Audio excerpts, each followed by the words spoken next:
One thing we have to do in almost every type of game is move objects around, whether it's a car moving around a racetrack, just a game object floating around the screen, or maybe a UI element that slides in and scales up when the player presses a button. It's something that you're going to need no matter what you're working on. So in this video, I'm going to show you a couple cool ways to do that, including using tweening libraries. We'll talk about how to use DoTween to accomplish a lot of these tasks, but then I'm also going to show you how to code it yourself in case you don't want to use a tweening library or you just kind of want to understand how it all works. Now, before I get started, I wanted to point out that this question actually came from a student in my architecture course. If you're interested in that, there should be a link down below that you can go check that out. But if you're not, just go ahead and hit like, share, and all that stuff, and then we'll get started. Now, before we get going with the UI scene, I wanted to show the UI pack that I grabbed from the asset store, this fantasy wooden GUI pack, and also mention that we're using DoTween, which you can see under tools, and this, I'm not sure how you pronounce that, then the DoTween utility panel. So I've just pulled in these assets from the asset store so that we can do a good quick example of how you can use them to do cool UI stuff without having to write a lot of code. So here I've got a scene set up. I slightly modified the introductory scene and rescaled things a little bit. We've got a large board over here that's set to 1000 by 600, and notice that the scale's at 0.7. That's going to matter in just a little while. It's got a close button here that I've hooked up, and then we have two buttons down here, this blank one and this button that says New Start. The New Start button has a single on click that's calling this fly-in board example.flyin. I'm going to press play, hit it, show you what it does, and then we're going to talk about the code and how the tweening library actually makes this all very simple to do. So let's hit play, and then I'll hit start as soon as it kicks up. There we go. Hit that, and you can see it just kind of slides in and scales up. My close button doesn't work yet, but it's moving in, and I haven't really written any code. Let me show you what it actually does. So, like I said, this button is hooked up to call this fly-in method on the flyboard example. I can click on it and see that it's on the large board. And if I go to the large board, I can see my fly-in board example script. It's got two little fields here. We have an end scale, which is 1. And remember I said that the starting scale was 0.7. We're actually ending it at 1 once we scale it up. You'll see how that works in just a moment. And an ending x position of 0. You can see that the x position here is at negative 1000. If I put it to 0, that's where it's going to. I'm going to hit Control Z and undo that though, and now we're going to dive into the code. So let's open up the fly-in board example. Here you'll see that we've got a reference to a rect transform, which is just referencing the same game object. It's really referencing itself. We have the end scale, that's the one that I showed you was at 1, and the end position. This fly-in method is doing all of the work. Well, really, it's telling DoTween to do all of the work. All we have to do to make all of this happen is say target rect transform, which again is just the object that we're on. Let's go take a look at that real quick to show it. So here's our large board, and you can see the rect transform is actually just pointing at this. In fact, I didn't necessarily need to put that as a field. I could have just got the rect transform in awake and cached it if I wanted to, but I was kind of playing around with it and controlling different objects and kind of ended up here. So I just wanted to point that out though. And then let's go back to the code. So here we're calling do local move x, and this is available because of that DoTween library. This is an extra extension method on top of rect transforms and on top of just transforms in general. It doesn't just work for rect transforms. You'll see that in just a little while when we move some other objects. But it takes a couple of things. It takes an x position or an end value, which is that 0 that we're putting in. It takes a duration, which is just how long it's going to take to move over. And then it has an option to snap so that we can snap by integer values. And we don't want to do that here because we want to smoothly move. But you can imagine if we had something we wanted to pop over one at a time or something, we could do that. The other important part here, and this is the really cool part, is the callback. We have this on complete. This is actually just part of this call. I could have it right up here if I wanted to, but I like to split them out. In fact, I'd probably do it more like this so that you can see they're just kind of called one after another. And this is done with a builder pattern. You can see some videos on this later if you're curious how we stack up the methods. Just know that with the DoTween system, it's set up so that you can call a method and then another method. You can call it to add parameters and everything else. In this case, we're just calling an onComplete callback. So we're saying this rect transform should move its local x position to this end value, which is just 0, so right at the center, over 2 seconds. And when it's complete, we want it to call this scale method. And here you'll see that the scale method just says, hey, same rect transform, do a scale, and go to our ending scale, which is that 1. So remember, we're going from 0.7 to 1, and we do it over half a second. Pretty cool, right? And pretty simple to do. And we could also, if we wanted to, add a dot on complete here and make it do something else, call another method, or even put in another lambda like this. We could say, hey, on complete, fly in again. That wouldn't necessarily do much because it's already at that position, but if it had moved away or something, or we put it into a looping system where it was like flying away or whatever, we could keep chaining these on completes is kind of the point, right? Or maybe we could do like a debug log, hey, we finished. But we don't want to do that. Instead, what I want to talk about now is how to make them rewindable, because that's another cool feature that's built into DoTween. So let's go check out the rewindable version of it. Let's hit play as soon as this starts up. And what we're going to see is this button should make this thing fly in a little bit slightly more interesting way. And then we should be able to hit X and make it disappear and play it again and play it again. So let's try that out. So we hit play, and as soon as it finishes starting up, we can hit this button right here, and you can kind of see what it's doing there. It shakes in and then pops up and scales up. And then I can hit the X to reset it and hit this again and just keep doing it. So I think you can get an idea of how useful this can be for building UI stuff so that we don't have to build a whole bunch of custom stuff or a whole bunch of custom scripts to do all of these things. And once I get into the code again, you're going to see just how cool it is. First though, let's look at that button one more time. So this is, this button right here, the blank one. And it's calling on the same object, but we're calling sequence fly in, which you may have seen in the code right below. I slightly spoiled it there. Let's go check it out though. The sequence fly-in method is a little bit different. In fact, let's collapse these two because we're not looking at those anymore. The sequence fly-in method creates a sequence, which is just a new type or a new class that's in the DoTween library. We call DoTween.sequence to get it, and then we also, to make it rewindable, need to call .setAutoKillFalse. Now, if I do it without this, and I just call sequence without setting auto kill to false, what will happen is once it's done running the sequence, it's going to clean itself up, clear out those tweens and that data, so it won't be able to reset it. I need to call this if I want to be able to reset it and reuse it. The next thing that we do is call sequence.append, and here I think you can see that these are very similar to what we were calling in fly-in and in scale. We're calling a do move local x to a position with a duration. And then the one thing that's a little bit different, the reason it's kind of bouncy, is because I'm also adding this .set ease. Of course, I could do that up here in the fly-in. I could just say .set ease. And if you look, once it pops up, we actually have quite a few options here. Let's get the autocomplete up. You can see there's a flash, a bounce, a circle, cubic, elastic, expo. There are a whole ton of them, and to be honest, I don't know what 90% of them do. But if you play around with them or look at examples, you can see how they move in and out and do some really cool stuff that I think is especially useful for UI development. The other important part here is the rewind. Rewind just calls sequence.rewind to reset this thing, and that's just being called by the button's close button, or the board's close button. So if I select the board, go down here to this image, which is the close button, there you can see it there, and scroll down, you'll see this is just calling rewind on it. So it's pretty cool and pretty interesting setup that allows you to do nice little tweens and nice little UI fly-ins, flips, bounces, all kinds of different stuff for moving your UI around. That's cool, right? But now I want to talk about how to do it on your own. So say you don't want to use a tweening library for some reason. Maybe you have some requirements, some restrictions that prevent you from using it, or you just kind of want to understand how to move things around on your own. We're not going to build up all of the functionality in DoTween, but we're going to set up how to do some basic movement with callbacks. To do that, I've set up another sample scene, and we'll go into, well, I actually named it sample scene. It's a beautiful one. We're going to start with a cube, and then we're going to move on to a cool car flying around on a racetrack, which I think is a little bit more interesting, but I wanted to start simple and slightly boring. I'm going to go out of 2D mode for just a moment in my scene view, select the cube, hit F, and kind of get around, there we go, so that I can see the actual object. And then let's hit play, see what it does, and then talk about the code. But notice here on the cube, we have a mover script, and it's got a speed in meters per second that's set to 25. I'm going to hit play. Or it's a movable script. I might have said mover there because I'm looking at the mover up here in our scene hierarchy. The scene hierarchy has a reference to this mover, and as soon as I turn it on, this MoveController is going to kick off and say, hey, mover, go do your thing. So let's turn it on and watch what it does. Look at that, just kind of bounces around. If I turn it on and off again, it bounces around. That's because I'm using the on-enable callback here to trigger this thing and make it fire off. And if I go from another view, you can kind of see how it's moving around.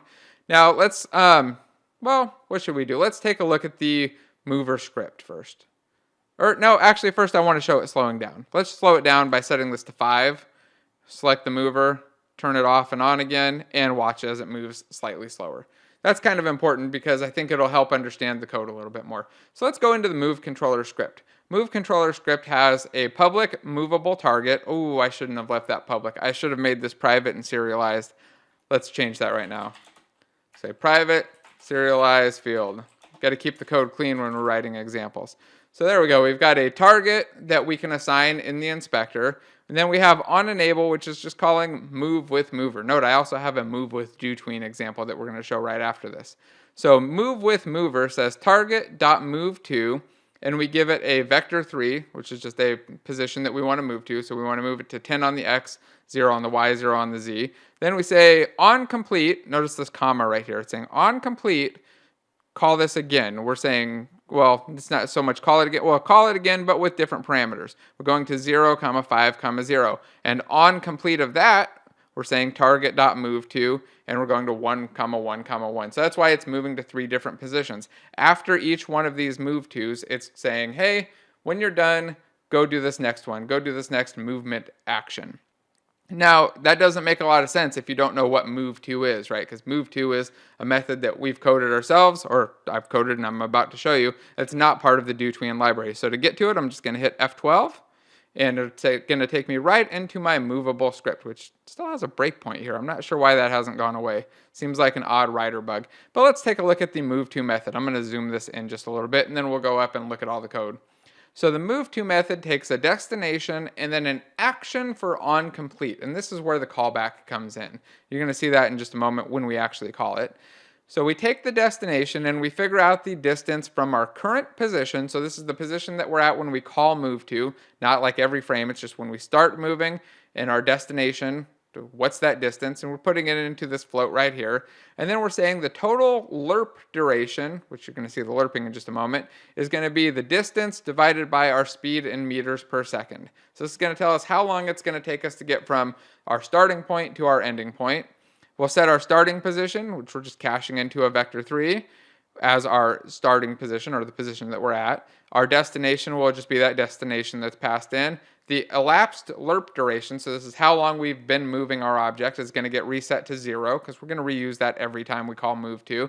And then we set the onComplete callback to this onComplete. That's optional. That's why it has equals null here. It means that we don't necessarily have to specify it, but we can if we want. If we want something to happen when this is done, it can just be added in here as a parameter. Also note that that doesn't necessarily have to be a move to action. If I come into my MoveController and just add a comma after this last move to parameter, right after this vector 3 parameter, I could say, now I need to open up with a lambda, so I'll go open close parentheses equals greater than, and then maybe do a debug.log and say I'm done moving.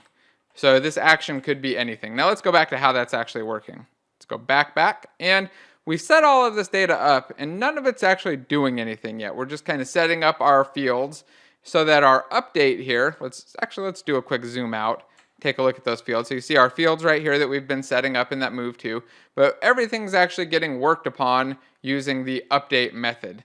The update method is doing a couple things. First, we're checking to see if our destination has a value. That's because if we look at destination, it's nullable. That's what this question mark means. It just means that it could be a vector 3 or it could be null. So if it doesn't have a value, it's never been set, then we just want to return. There's nothing to do. We don't have anywhere to go.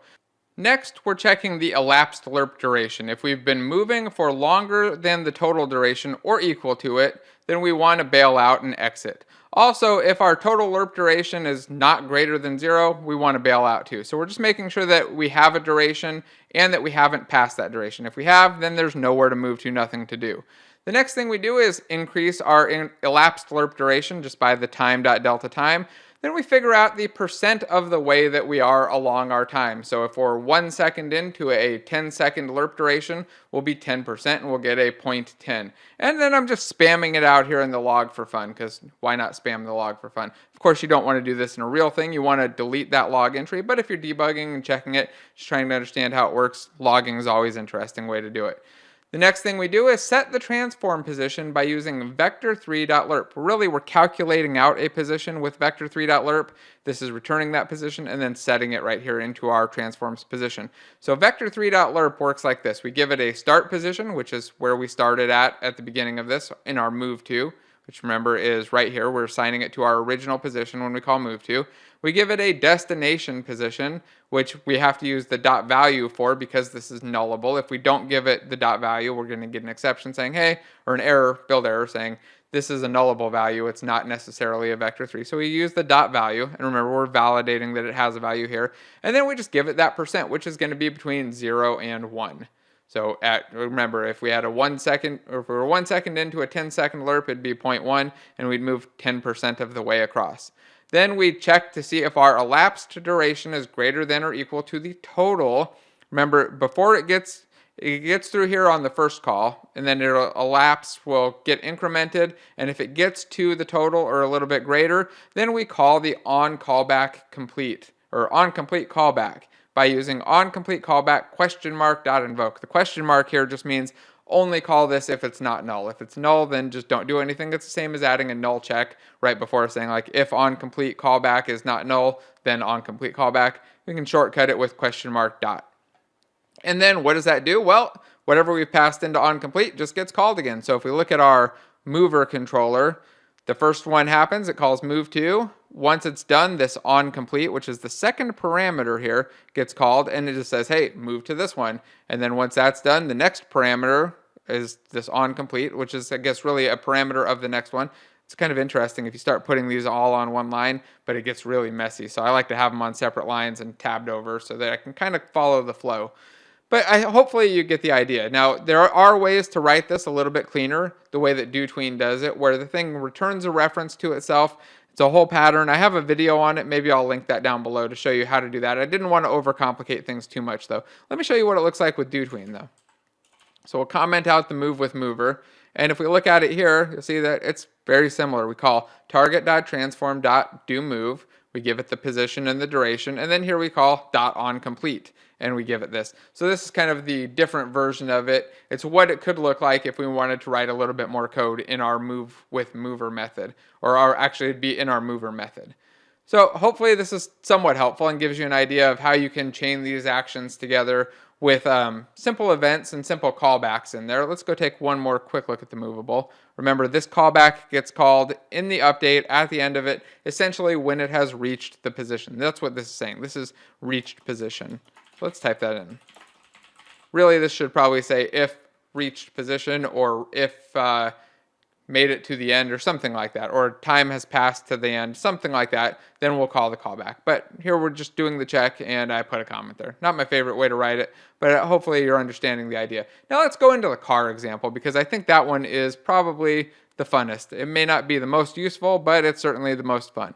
So if we go into the scene, or scenes folder, and I look at my car move queue example, here we've got a car that races around. Let's take a quick peek at it. Let's zoom out the scene view a whole bunch.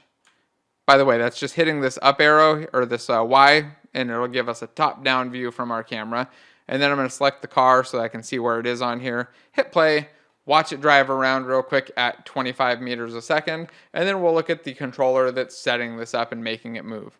Because we don't want to necessarily say, hey, move from this point, then this point, then this point, then this point. And we don't want to hard code all of those things in. We want to make it a little bit easier on ourselves and make it so that our game designers, or ourselves, if we're the game designer, can do this without having to write a bunch of code and change things every time something gets moved around. Or it'd be a mess. Imagine moving across all of these different waypoints by writing in code. You don't want to do that. So what have I done here instead? We have this waypoint move controller, and I'm going to expand it out. If you look underneath, we actually have a bunch of waypoints.